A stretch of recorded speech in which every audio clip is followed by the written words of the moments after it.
दोस्तों, आपने Shaolin monk के बारे में सुना होगा, जो हट्टे कट्टे और उनमें चीते जैसी स्फूर्ति होती है।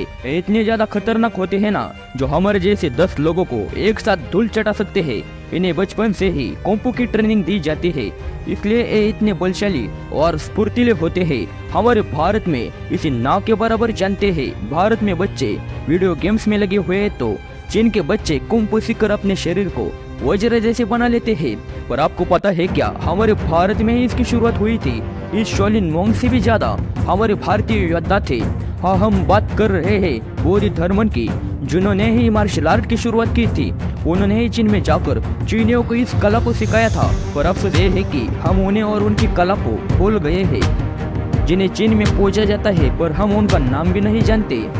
उनका जन्म दक्षिण भारत के कांचीपुरम में हुआ था। बौद्ध धर्म ने बौद्ध धर्म के साथ साथ ध्यान और शारीरिक व्यायाम का ज्ञान प्राप्त किया था। बौद्ध धर्म के गुरु ने उन्हें बौद्ध धर्म का प्रचार करने के लिए चीन भेजा था। चीन पहुंचने के बाद उन्होंने वहां के शाओलिन मंदिर में ध्यान और शारीरिक व्यायाम की तकनीकों को सिखाना शुरू किया। यही से शाओलिन कुंफू की शुरुआत हुई।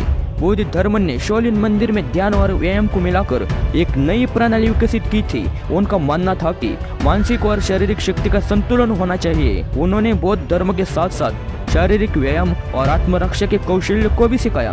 कहा जाता है कि बौद्ध धर्म ने अर्जुन पद्धतियां विकसित की थी, जिन्हें आज हम शाओलिन कुंफू के रूप में जानते हैं। उन्होंने अपने शिष्यों को अर्जुन और ध्यान के माध्यम से अपने मन और शरीर को मजबूत करने की शिक्षा दी। इन तकनीकों ने शाओलिन मंदिर के भिक्षुओं को आत्मरक्षा में निपुण बना दिया था। बौद्ध धर्म के योगदान ने न केवल शाओलिन कुंफू को जन्म दिया, बल्कि उन्होंने बौद्ध धर्म और मार्शल आर्ट के बीच एक महत्वपूर्ण संबंध स्थापित किया।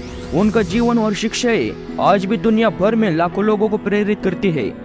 बौद्ध धर्म की कहानी हमें सिखाती है कि आत्मानुशासन और ध्यान के माध्यम से हम अपने मन और शरीर को मजबूत बना सकते हैं।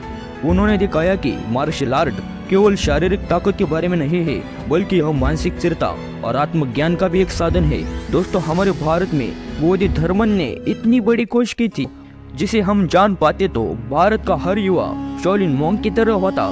पर इसका लाभ चीन के लोग उठा रहे हैं। भारत में बहुत बड़ी बड़ी खोजें ऋषि मुनियों ने की थी। आयुर्वेद की खोज हमारे भारत में ही हुई थी। पर अफसोस ये है कि हम अपने संस्कृति को भूलते जा रहे हैं। हमारे राजा महाराजा कितने बलशाली होते थे, जो शेर से भी बीट जाते थे। आखिर इतना बल कहाँ से आया था उनके पास? हमारे पूर्वज अनेक विद्याओं में पारंगत थे, पर हम सब ने उनको भुला दिया है। वो ग्रंथों का ज्ञान फिर से हमारे यहाँ सिखाया गया तो अगले कुछ सालों में हमारा भारत कुछ और ही होगा। विश्व में विश्व गुरु कहने के लिए काबिल होगा। दोस्तों, आज के लिए बस इतना ही। वीडियो पसंद आए हो तो वीडियो को लाइक, चैनल को सब्सक्राइब और कमेंट बॉक्स में जय श्री राम अवश्य लिखिएगा। मिलते हैं अगले नए वीडियो के साथ।